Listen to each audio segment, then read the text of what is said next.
Never say never. And Dr. Laurie made that slide for me because when I look at that, I say to myself, that's never happening. Right? Anybody else? Yeah, that's never happening on my watch. But I've changed my mind about that. I mean, I probably won't do it, but still, I've changed my mind that every time I say never, every time I say that's never going to happen, I have just closed off an abundant, infinite, universal field of pure potential that's willing to say yes whenever I'm equal to the yes. Why would I say never? Why would I say no? So in quantum metaphysics, one of the great theories is the theory of uncertainty. How many people here need to know how everything's going to turn out in their life? I love that their hands are coming up slowly. Yeah. Many people, most people, feel more comfortable when they know what's going to happen. And yet in the quantum field, it's the theory of uncertainty is all about being willing to allow the universe to surprise you. Being willing, once photons and neutrons hit each other and bounce off each other in entanglement, all of this is going on, that somewhere something different may happen than what you have decided is going to happen. And to be open to that. How does that sound? Doesn't that sound exciting to live your life from that point of view? You cannot never be disappointed because you're going to trust and know that something is unfolding perfectly for you that you may not have known. I always talk about when Kevin, who right now is auditioning for a play, which is why he's not here, but Kevin went to Vegas, one of two actors flown to Vegas to star in this huge show. And he was so certain he had it because he was going to replace Tommy Tune, and the other guy was much shorter than him, so he figured, well, at least I'm taller. He thought he was going to get it. He didn't get it, and he was really devastated. But I, in my head, was like, it was such a bad show, and it's a Vegas show, and you have aspirations to be on Broadway. Vegas is not Broadway, and blah, blah, blah. And so I'm telling him all of this, and he doesn't want to hear any of it. 1 week later, he gets a phone call. Can you drive to San Diego and audition for, my God. Say it again? No, yes, but the director. Julie Taymor. Can you go to San Diego and audition for Julie Taymor? They're doing Lion King for Broadway, and she needs someone to stand by for the lead, for Scar. He went, drove up to San Diego, and they hired him on the spot. Changed his life completely. He was in Lion King for a year in New York. Then they took him out of Lion King, put him in Annie Get Your Gun, where he got to star opposite Bernadette Peters and sing love songs with her on stage. No jealousy here. I was just jealous that I didn't get to do it. And all of that because the universe, in its great uncertainty, knew not this. We get stuck on this. And now we roll down this road of sadness, depression, what did I do wrong? All the things, rather than just saying, oh, not mine, what's mine? Right? That's uncertainty. And that's the quality. So I have a little video. Is that video lined up for the next one? Swan? Oh, I'm sorry, Thor? I have a slide. No, you should have the video. I sent it to you guys this morning. Okay, check your email. Just go look for the email. Okay, Would you? I'll punt until you find it. Yeah, I sent it at like 7 o'clock this morning. Okay. I'm gonna have to tell you what this video was all about, but maybe they'll find it quickly. Take me 5 minutes. All right, forget it. So it's this really great video that you're not gonna see, but I did send it to you guys. It's not a 5-minute video. It's like a minute and 30 seconds. It basically is a video that proves velocity plus, where am I here? Mass times velocity equals momentum, which I think is the next slide. No. So, momentum, the quantum field of pure potential. So Doug took us on this journey, started the journey, and this is where we're going with it. The momentum that we mostly think about is the momentum that takes us somewhere in the relative world. The momentum, and you even said it, of our careers, the momentum of success. When I asked people yesterday, because we do a very experiential service in Palm Springs, I said, where would you say you were? If there's a momentum to your life, what number would you give it from 1 to 10? And people were like 7, 8, 10. Person said 180. And my point was, you all gave me that number based on success or based on what you're doing in the world, right? They all agreed. Everybody was like, yeah, that's what I mean. The momentum, what I'm making happen, the momentum. Except that momentum, as I want to talk about it today, is the quantum field of pure potentiality. So everybody knows what the quantum field is. It's when you go so deep, so to the smallest particle, and then beyond it, you start to see what makes all of this happen. You can call it God, the God particle. You can call it that what is behind. Emerson called it the oversoul, that which is over everything, but not really over, kind of under and within and around, and it is. So this thing called the quantum field is the energy that you are. It's within you. It's behind every cell in your body. It's behind everything that you do in life. So this little video was all about, it was a cute little video where it showed how big boulders can come down a hill with a person running away from it, because that has a lot of momentum, and perhaps the person did it. There's another part in the video where it has an apple on a stand, and it shows a bullet shooting through the apple.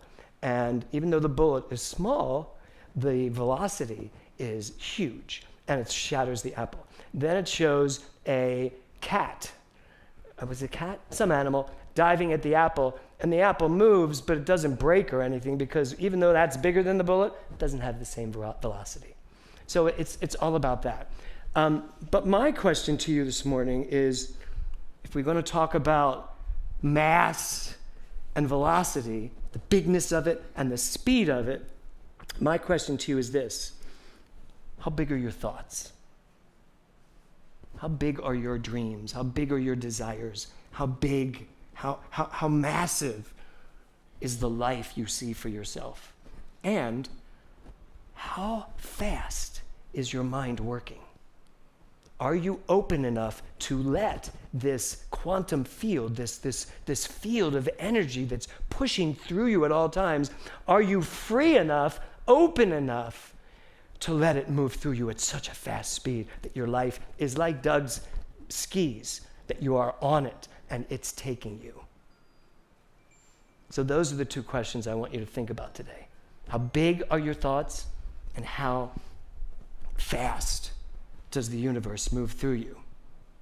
Okay? So we talked about this book this morning. So mass times velocity equals momentum.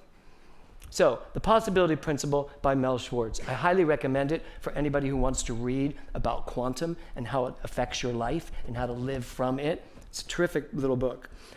So I have a few quotes from this book that I want to go over. In the nanosecond before your next thought, you are in a state of pure potential. Now just think about that for a second. In the nanosecond before your next thought, you are in a state of pure potential. How often do you think you are in a state of pure potential? And you're going to think, well, a lot, because I'm always in a state of pure potential before my next thought. But not so much, because many of us think constantly and constantly regurgitate the same thoughts over and over and over again. So we're on this loop. So even though in the nanosecond before your next thought you're in a state of pure potential, we tend to be derailing that pure potentiality in our minds. What would stop that? Well, meditation. Whatever you use to slow down your mind, to stop the thinking machine, and to get in flow with what's coming up, what wants to come up. The uncertainty principle of life, bringing you wherever it's leading you. And that's what you're so excited about, because that's kind of how you're now living your life, from that place of what is next. Do you need me to get out of the way so you can take a picture of that? I love when I see the audience going, could you move aside? Wow. Tough room. Okay. Right? Yes. I'll stay over here so that you can get the rest of these, because all the rest of the slides are coming up now. So here's the next one. The thought you select will chart your path. Why do you think you select the thoughts that you select? Why do you think the thoughts that run through your mind are selective to you? Why do you think you have certain thoughts and other people don't have certain thoughts? If there's anything our world is teaching us right now, is that we are in a world that is very diametrically opposed to one another, to different ideas, that there's so many different thoughts going on all over the place. Why is that? Why? What'd you say? Beliefs. Yes, beliefs. But underneath, mementos, yes, but underneath all of that is a relatively perfect field of pure potentiality that is everybody. What happens is it rises up and some people shut it down. Some people shut it off because they're too busy thinking of the next thought and the next thing as opposed to being open to what wants to come through. So the thought you select will chart your path. So let's just say this amazing idea and is coming through you, this energy that is like overwhelming you, and you stop and think of something else instead. You don't allow it. You just think what you've been thinking for years and years and years. Oh, that's not going to work for me. Do you ever have one of those moments where something comes to you and it's like, but it seems huge, and you're like, oh, that's I could never do that. I could never do that. Today and this month, as we move through the month of momentum, I'm here to ask all of us to kind of spend the month never saying never, to really open up to the pure potentiality of the universe, to open up to things that maybe you have never contemplated before. So, the thought we engage will summon the reality of our next moment. Why is this different from this one? The thought you select will chart your path, but the thought you engage will summon the reality of your next moment. Engaging something means you are all in. You're engaging it. You have decided to embody it. How many things do you think you have embodied in your lifetime? How many things right now do you think you are embodying? Beliefs, thoughts, trends, already established premises, or AEPs? How many things do you think are going on inside of you that you have already engaged, and engaged it to create in your life? It's something to think about, isn't it? Because the truth is, before the engagement came the courtship. Before the courtship came this field where everything was possible. So I'm suggesting we find that place again, that place where everything is possible, and pay attention to what our next thought is. And then pay attention to how we engage that thought. Many of us right now are in the middle of a very full engagement. And when that happens, it's very difficult for the momentum of the universe to find you. It's there, but you have to get out of the way. So the potential is all that exists prior to the next thought. So I'm going to check in right now on you and ask you. You don't have to answer this, but do you believe all this? Yeah. Okay. I just said you didn't have to answer. But good for you, Anthony. I do too, but you need to know if you do or not. Because the truth is, if you don't, or if you think it's cute, or if you think it's just interesting, it's not going to benefit you as much. Because first you have to understand who you are. You have to remember who you are. That's really what this is about. When you remember you are the quantum momentum, constantly evolving, constantly growing, constantly expanding, constantly creating, when you realize that's who you are, it's a game changer. You live life differently. I guarantee you, when you really get this, you will not be able to just think these thoughts that you know are derailing you. How many thoughts do you think during the day go against what you say you want? And I know you could probably be sitting there also thinking, well, this sounds exhausting, so I have to think about everything I'm thinking. But it's not really that. It's more about being awake. It's not trying to stop the thoughts. It's about being awake to them, paying attention to them. Our struggle with change is caused by our habituation to old thoughts. And I used the old woman with the apple from Snow White because I think Snow White's getting a bum rap.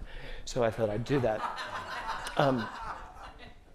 And because, here's the thing, I think of my thoughts, some of my thoughts, as that witch in Snow White saying, here you go, try this. All those thoughts that are still telling me you're unworthy, you're getting old, your body's going to get worse. All of those things that we have been told over the years, all of the things that we've bought into are just like that apple. We take a bite out of it constantly, and we're poisoning ourselves with our thoughts.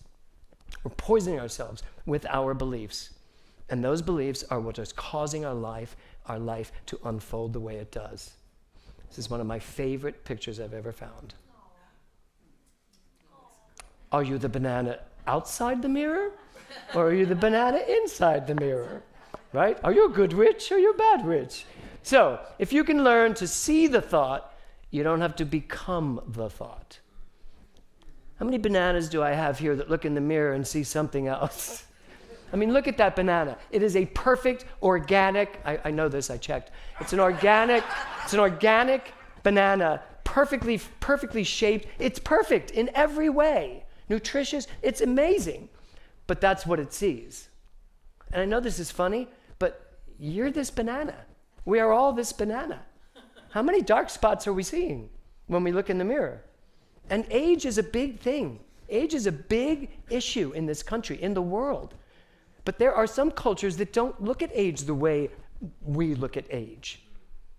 I mean, the truth is, can you live to 110, 120, fully healthy, your body in great shape, your mind clear, and everything perfect in your life? Could you? The answer is yes. We really can. We have everything necessary for that to be true. The only thing that stops us is that banana. Is you. That's the only thing that stops us. We buy into all of these things. And, you know, for somebody who just turned 70, I'm really paying attention to when I get on that train of I'm getting old, or, you know, how many people wake up in the morning and they're just a little bit sore, or they're just a little bit tired when they wake up? 2 hands, really? That was good. Okay, so I did recently. I woke up and I picked up the dog and I popped a muscle, and my back was out. But I didn't have time for my back to be out. And I also realized that my back was in charge, my mind was in charge of my back. So I did go to the chiropractor, because we do believe in the pill and the prayer. I went to the chiropractor. He did it, and he said, you should come back every other day for the rest of the week. I said, I won't be here. This is it. This is the shot you get, and this is done. This is done today. He said, no, it's going to take a while, and don't pick anything up. Don't go to the gym. And I was like, that's not happening either. So I just said, okay, I'm done. But the pains, I'll bring up the pain for this reason. Pain and disease and issues that come on in your life, it's difficult because they have such energy, don't they? Especially pain, it keeps hitting you, saying, pay attention to me, pay attention to me. And what are we talking about here? Where your thoughts go, there goes your life.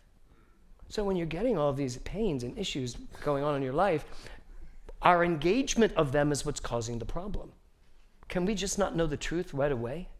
Can't we just know the truth? Okay, you picked up the dog, you popped your back is fine, it'll be great. And that was it. And so by the end of the day, I kept fighting my mind, going, yep, that hurts. Nope, it's good. It's unfolding perfectly. I did what I needed to do. By the end of the day, I had stopped thinking about my back. And Kevin said to me, how's your back? I went, oh, it's good. That was it. That was my back. That was that one day. Same thing when I was diagnosed with stage 4 cancer. And it was basically 20%. You have a 20% chance to make it to August. I was like, that's not going to happen. And I knew it. I absolutely knew it. I knew I was not going to die. I did. But as my doctor said to me, she said, you should have known that you weren't going to get nauseous. Because if you're that good with your mind, maybe you should have worked on all aspects instead of just that you weren't going to lose your hair. Because I did not lose my hair. My hair was just very important to me. I was like, you know what? I will suffer every indignity. I will not go bald. And the doctors were like, you will go bald, and you should shave your head now, because my hair was down to here at the time. You should shave your head now, because when it falls out, it scares people. I said, it's not falling out. Every week I'd come in for chemo, every other day or whatever it was, and she'd be like, wow, you still kept your hair. I was like, it's not going anywhere. I lost a little bit of hair back here. That was it. Totally. But then it grew in black. And I thought, I should have gone bald. I would not have gray hair. My hair would be just black.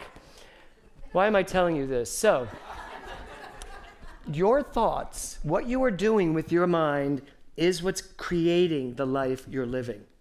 So, the banana slide is my favorite. So, the quantum view of the universe tells us that reality unfolds perpetually from a state of potential. Right now, in this moment, your life is unfolding from a state of pure potentiality. It just depends on what every single one of you, what thought's coming next after that. I am pure potentiality. Now what? But I'm also this age and I have this much money and blah, blah, and we do all of that. So right now you're in this full state of potentiality. And the question is, what are you going to do with it? What thought is coming next? Momentum is nothing more than potential unfolding. The momentum I'm talking about, which is not mass times velocity equals momentum. It is the quantum field is fully alive, fully moving, fully bringing you into its life of unlimited potential. That's the momentum I'm talking about. And that's the momentum that we need to tap into this month. Every day when you wake up, before you start thinking about what your day's going to be or what your body's doing or anything, before you think of anything, think momentum. Give yourself permission to do that. So, here are a few little steps. First of all, understand everything I said today. Laura's like, really? Give yourself permission to understand what I have spoken of today, what momentum is, who you are, what that energy is inside of you, what you have the capability of, what is possible for you. Understand that, right? Secondly, know it, which really is believe it. Embody it. Engage that, the truth of who you are, right? So understand it first, know it, really embody it. The third one is use it, because this is for you to use. I don't speak on Sundays because it is fun. I love doing this. But I don't just, what I want to do is use this teaching. If I can't use it, why are we talking about it? If it's not going to benefit my life in some way, why am I talking about it? So understand it, know it, then use it, and then the most important part, guide it. Why do I say guide it? Because once I understand it, once I actually embody it, and once I start using it, I have to keep guiding it. I can't let something else come in and derail me. I can't let all of those thoughts, those habitual thoughts, take everything that I know and throw it out the window while I create a different life that I don't want. So, understand it, know it, use it, and guide it. So, in conclusion, the reason why Never Say Never worked for me was there are things in my life that I've said never to. Or there are things in my life right now that I came to terms with when I was looking at some things that I would like to do in my life. And I heard in my head, that's never going to happen for you again. I was like, wow, why? And then I had a dream. I had a dream about you. No, going there. I had a dream, and not to get through a whole talk without saying West Side Story, but here it goes. I had a dream, and I was on stage at the Minskoff Theater in the wings, and I'm standing there, and the stage manager saying to me, asking me how I'm feeling and all. I'm like, I'm good. He said, do you remember everything? I was like, yeah, but I don't know that I should do this. And the orchestra starts that ba-da, da-da-da, and in my sleep I feel the goosebumps. And I'm like, why did I think I should go play riff at 70? This is going to be really difficult. And I went through this whole thing, and then the thing started, and they're like, you need to be on stage. And I got on stage, and I took my position, and it started, and I started snapping my finger, and just as I would have had to start the sailing step, I woke up. I was so grateful that I woke up. But I woke up to that because I had gone to bed thinking, I would love to do that again. I would love that moment again where I'm standing on a Broadway stage, center stage with the spotlights all on me, starting the show. I would love to do that again. And I heard myself say that is never going to happen again that way. I was like, wow, really? Because you just made that happen. You just made that never a reality. So I'm here to tell you I'm not doing West Side Story again, but something happened. I get an email the very next day from the artistic director of the Fountain Theater. And you're just going to laugh when you see how momentum works. And he writes me this email and he says, there is a play written by an, not Armenian, Saudi writer that is being done all around the United States.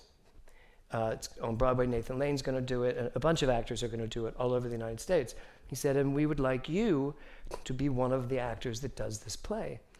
Now, no, I have not acted on a stage that way in years, and I haven't really been pursuing it, although I did mention to a casting director, I'm available if a part comes up that I'd be right for, let me know. Sort of, that let me know thing. And so he explains the project to me, and it's a one-person show. You don't get the script till an hour before the show. It's totally sold out. I mean, it's a sellout event. It's at the Fountain Theater. You will get the script an hour before, but you can't open it. You come out on stage, we introduce you, and then you open the script, and it's a 90-minute, one-person play, and you go without knowing anything. First of all, that's the actor's nightmare, to be on stage unrehearsed. And secondly, I'd already had the nightmare, and secondly, it's one person center stage with all lights on him, ready to do a show. And I was back at the car when it came in, and I just turned to Kevin and I showed him the email. And he just said, are you going to do it? And I said, yes. So I said yes to it. I will let you all know what that date is. I'm just hoping it's not something, no, it's going to be great. I mean, Nathan Lane's doing it, Audra McDonald's doing it, a lot of stars are doing it, and then some of us actors that were Broadway stars get to do it as well. So, are Broadway stars. Well, I was a Broadway star, and I will be a Broadway star. I will always be a Broadway star in my own mind. So never say never. You need to find out what are your nevers. What have you put in that column of never? This is never going to happen. I'm never going to do this. This is never going to work for me. I'm never going to do this again. I'm never going to feel this way again. Whatever that is, this is our month to let that go, to get it off the table, and to get back into that momentum of allowing the quantum field, that pure potentiality that you are, to move through and as you. And then let's see what happens to all of us. Namaste.